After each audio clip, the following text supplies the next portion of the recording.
আসসালামু আলাইকুম, কেমন আছেন সবাই? আশা করি সবাই ভালো আছেন।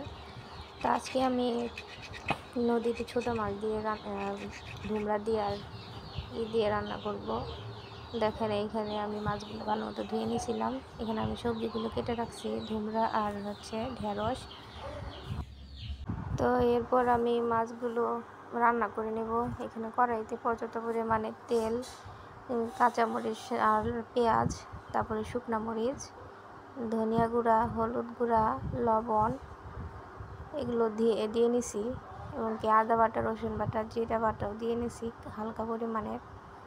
ছোটো মাছ যেহেতু একটু আদা রসুন বাটা দিতেই হবে, এই জন্য দিয়ে আমি আবার এখন দেখেন কষানোর জন্য পানি দিয়ে দিলাম। ভালো করে যেন কষে যায়, মশলার কাঁচা গন্ধটা যেন চলে যায়, এই জন্য দেখুন মশলা কষানোর পরে তেলটা উপরে উঠে আসছে। এখন আমি সবজিগুলো দিয়ে দিব। সবজিগুলো দিয়ে আমি ভালো মতো নাড়াচাড়া করে নিব। আর আমার ভিডিও যারা দেখছেন, যদি ভালো লাগে লাইক, কমেন্ট, শেয়ার করতে ভুলবেন না।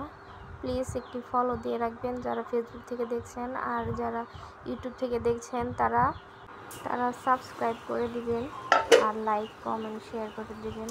এইখানে আমি সবজি দেওয়ার পরে ঢেকে দিয়েছিলাম কষানোর জন্য। দেখেন আমার কষানো একটু হয়ে গেছে। এখন আমি মাছগুলো দিয়ে দিলাম। এই যে মাছগুলো দিয়ে আবার আমি নাড়াচাড়া করে দিব একটু ভালো মতো, যাতে মশলাটা ঠিক মতো কষানো হয়, মাছের গায়ে যেন লাগে আর মাছ যাতে না ভাঙিয়ে, এর জন্য আমি এখন মাছটা দিয়ে দিলাম। এখন আমি ঝোলের পানি দিয়ে দিব অল্প পরিমাণে। আমি একটু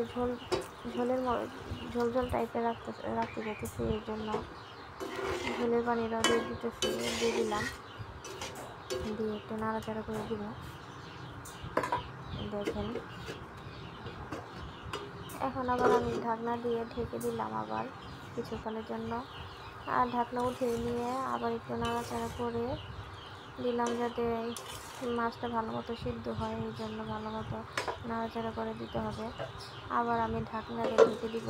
এখন ঢাকনাটা ঢেকে দিয়েছিলাম, এখন আবার ঢাকনা উঠিয়ে যে দেখেন আমার ঝোলটা অনেক কমে গেছে, আর তরকারিটা প্রায় হয়ে আসছে। এখানে একটু লবণ দেখে নিব যে লবণ হয়েছে কি না, ঠিক মতো পরিমাণ মতো তো লবণ ঠিকই দিয়েছিলাম, এখন হয়েছে কি না।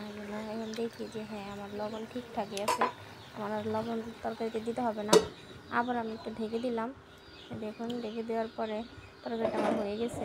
এখন আমি নামিয়ে ফেলবো বাটিতে। এই যে আমি তরকারিটা ঢালতেছি, আমি নামিয়ে ফেললাম। এখন দেখেন আমার তরকারির কালারটা কেমন আসছে। আর আমি আশা করি এভাবে রান্না করে খেলে আপনাদেরও ভালো লাগবে। এই দেখেন আমি তরকারিটা রান্না করে ফেলছি। আমার তো এখনই লোভনীয় লাগতেছে, মনে হইতেছে যে এখনই গরম ভাতের সাথে খাই। তো আপনাদের ভাই আসলে তারপরে একসাথে খাবো, এই জন্য রেখে দিলাম।